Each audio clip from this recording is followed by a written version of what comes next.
नमस्कार, मैं हूं निवेदिता। पड़ोसी देश पाकिस्तान में हिंदुओं की क्या हालत है, ये किसी से छिपी नहीं है। इस्लामिक देश पाकिस्तान में अल्पसंख्यक हिंदुओं के खिलाफ हो रहे अत्याचार की वजह से ही मोदी सरकार को नागरिकता संशोधन कानून लाना पड़ा, जिससे वहां पर प्रताड़ित लोगों को भारत में नागरिकता दी जा सके। इतनी बुरी हालत के बावजूद पाकिस्तानी हिंदू अपना त्योहार मनाना नहीं छोड़ते हैं। पाकिस्तान के क्रिकेटर होने के बावजूद भेदभाव का शिकार रह चुके दानिश कनेरिया ने भी इस बार धूमधाम से दिवाली मनाई।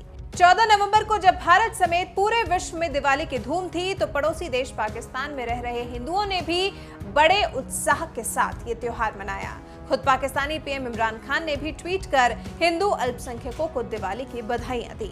तो वहीं पाकिस्तान के पूर्व क्रिकेटर दानिश कनेरिया ने अपने परिवार के साथ धूमधाम से दिवाली मनाई। उन्होंने अपनी मां, पत्नी और बच्चों के साथ दिवाली सेलिब्रेशन की कुछ तस्वीरें भी सोशल मीडिया पर शेयर की और लिखा, Diwali celebrations with family, please हमें अपनी दुआओं में याद रखना। दानिश कनेरिया की इन तस्वीरों को 76,000 से भी ज्यादा लोगों ने लाइक किया, तो वहीं कई हिंदुओं ने उन्हें दिवाली की बधाई भी दी। भारत में बढ़ते प्रदूषण की वजह से इस बार पटाखों पर बैन लगाया गया था। इस मुद्दे पर भी दानिश कनेरिया ने एक ट्वीट किया, पटाखे जलाओ पटाखे, साथ में कुछ और जलेगा। जैसे ही दिवाली बीती और बैन के बावजूद जमकर पटाखे फूटे, तो दानिश कनेरिया ने एक और ट्वीट कर कहा, पटाखों के साथ बहुत कुछ बजा दिया आप लोगों ने, love you friends. Danish Kaneria भले ही पाकिस्तान में रहते हों, लेकिन उन्होंने अपने हिंदू होने पर हमेशा गर्व किया। यहां तक कि जब भारत के अयोध्या में भव्य राम मंदिर का शिलान्यास हो रहा था, तो उस वक्त भी दानिश कनेरिया ने एक आम हिंदू की तरह जय श्री राम बोलने से भी परहेज नहीं किया, जबकि ये बात वो अच्छी तरह से जानते थे कि कुछ बाबरी मस्जिद की वजह से उनके देश के मुसलमान उनसे नाराज हो जाएंगे और उन्हें गालियां देंगे। पाकिस्तान के बड़े क्रिकेटर रहे हैं दानिश। गेंदबाज दानिश कनेरिया पाकिस्तान के एकमात्र हिंदू क्रिकेटर रहे हैं। उन्होंने पाकिस्तान के लिए 61 टेस्ट मैच खेलते हुए 261 विकेट लिए हैं, जबकि 19 वनडे मैचों में 15 विकेट लिए हैं। अंतर्राष्ट्रीय स्तर पर पाकिस्तान का प्रतिनिधित्व करने के बावजूद दानिश कनेरिया को अपनी ही टीम में काफी अपमान सहना पड़ा, जिसके बारे में उनके साथ खेल चुके पूर्व तेज गेंदबाज शोएब अख्तर भी खुलासा कर चुके हैं। कुछ ही महीने पहले उन्होंने बताया था कि दानिश कनेरिया के हिंदू होने की वजह से कई क्रिकेटर्स उनके साथ खाना तक नहीं खाते थे। शोएब अख्तर के खुलासे के बाद पूर्व भारतीय क्रिकेटर मदन लाल ने पाकिस्तान को नसीहत दी थी कि उन्हें अपने खिलाड़ियों को एजुकेट करने की जरूरत है। नहीं, देखिए, सबसे पहले तो जो शोएब अख्तर ने कहा है, देखिए वो उनके साथ खेला है तो बिल्कुल सच ही कहा है। उन्होंने जो देखा उन्होंने बोला है, और शोएब अख्तर जाने जाते हैं कि जो भी बोलते हैं सीधा बोलते हैं। तो बड़ी दुख की बात है, मैं समझता हूँ कि अगर ऐसा हुआ है तो उनके साथ, दानिश कनेरिया के साथ, क्योंकि एक बहुत अच्छे बॉलर्स रहे हैं। उनका भी जीवन काफ़ी विवादों में खड़ा रहा है, बट ऐसी चीज़ें जब होती हैं तो थोड़ा दुख होता है। हमारे ड्रेसिंग रूम में भी, भारतीय ड्रेसिंग रूम में कई दूसरे रिलीजन वाले प्लेयर भी खेलते हैं। हमने तो नहीं कभी ऐसा सोचा, और हमें हमेशा रिस्पेक्ट रही है हमारे ड्रेसिंग रूम में, कोई भी हो, चाहे रिलीजन वाला कोई भी। मैं नाम नहीं लेना चाहता, क्योंकि हम जब स्पोर्ट्स सिखाती ही यही है आपको, इक्वालिटी, तो अगर ऐसा होता है तो बड़ा दुख की बात होती है। तो आप समझ सकते हैं कि क्या होता होगा हमारे भाइयों के साथ वहाँ। इस वक्त पाकिस्तान क्रिकेट बोर्ड को क्या कुछ कदम उठाना चाहिए दानिश कनेरिया? अब तो देखिए, क्या कदम तो कोई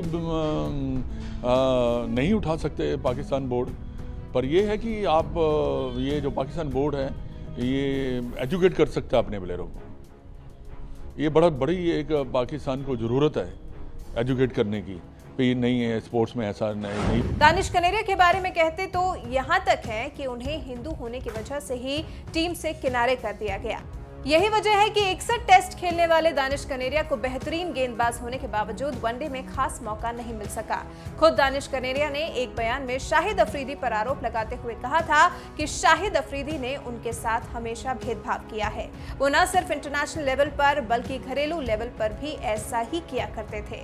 उन्होंने कहा कि वो अपने देश के लिए ज्यादा वनडे खेल सकते थे, लेकिन अफरीदी ने टीम में होने के बावजूद उन्हें अंतिम 11 में मौका नहीं दिया।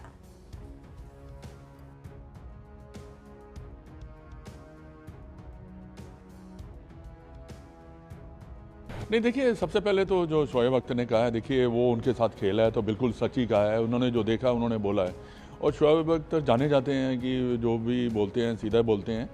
तो बड़ी दुख की बात है, मैं समझता हूँ कि अगर ऐसा हुआ है तो उनके साथ, दिनेश कार्तिक के साथ, क्योंकि ये एक बहुत अच्छे बॉलर्स रहे हैं, उनका भी जीवन काफ़ी विवादों में खड़ा रहा है। बट ऐसी चीज़ें जब होती हैं तो थोड़ा दुख होता है।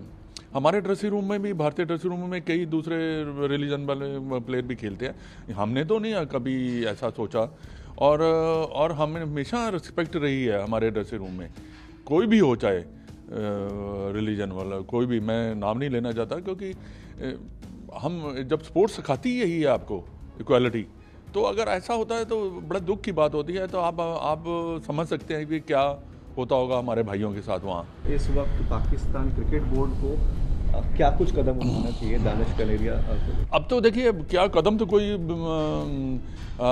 नहीं उठा सकते पाकिस्तान बोर्ड, पर यह है कि आप ये जो पाकिस्तान बोर्ड है ये एजुकेट कर सकता है अपने प्लेयरों को। ये बड़ी एक पाकिस्तान को ज़रूरत है एजुकेट करने की, भी नहीं है स्पोर्ट्स में ऐसा नहीं